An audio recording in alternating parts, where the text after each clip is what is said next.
After Hitler invaded Poland in 1939, in America, there were Hitler enablers like the American hero Charles Lindbergh, who publicly championed the big lie that England was a strategic liability to the United States, was the cause of World War, and that England needed to be dumped.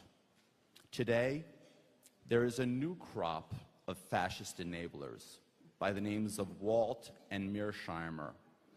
These neo-Lindberghs espouse an analogous big lie, that Israel is a strategic liability to the U.S., the cause of Middle East wars, and that Israel needs to be dumped. I will now graphically show you in 3 simple steps with my materials that these professors are, in fact, neo-Lindberghs.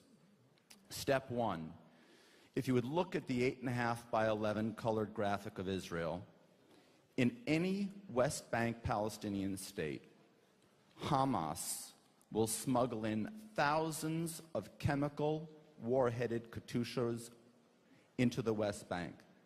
Katyusha rockets, the same rockets that fly from Gaza, carry chemical warheads. And they will launch them en masse into Tel Aviv.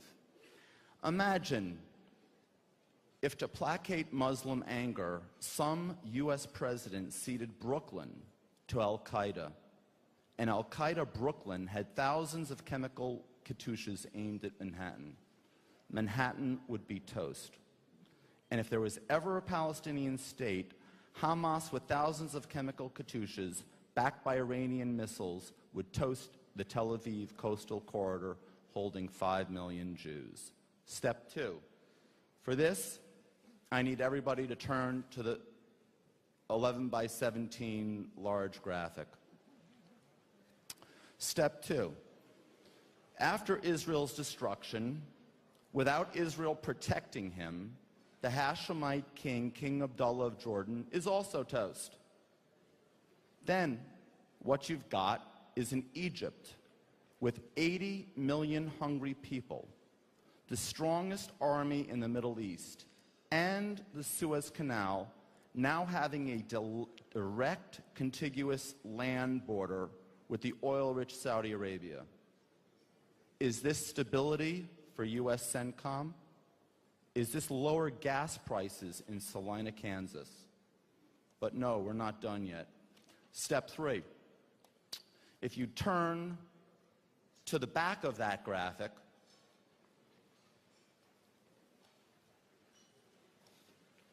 I've done the same analysis for the Eastern Med.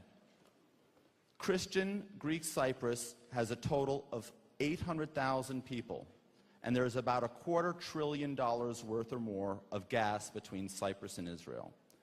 If Israel were to be destroyed, surrounded by 150 million Muslims and a Turkish standing army of 400,000 soldiers coveting the whole of Cyprus, how long will Cyprus last?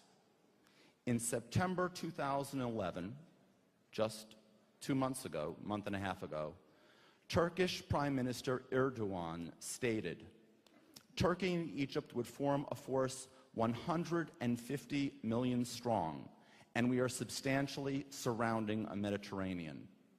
And he also said, I recommend the international community take the necessary lessons from the Perveza victory.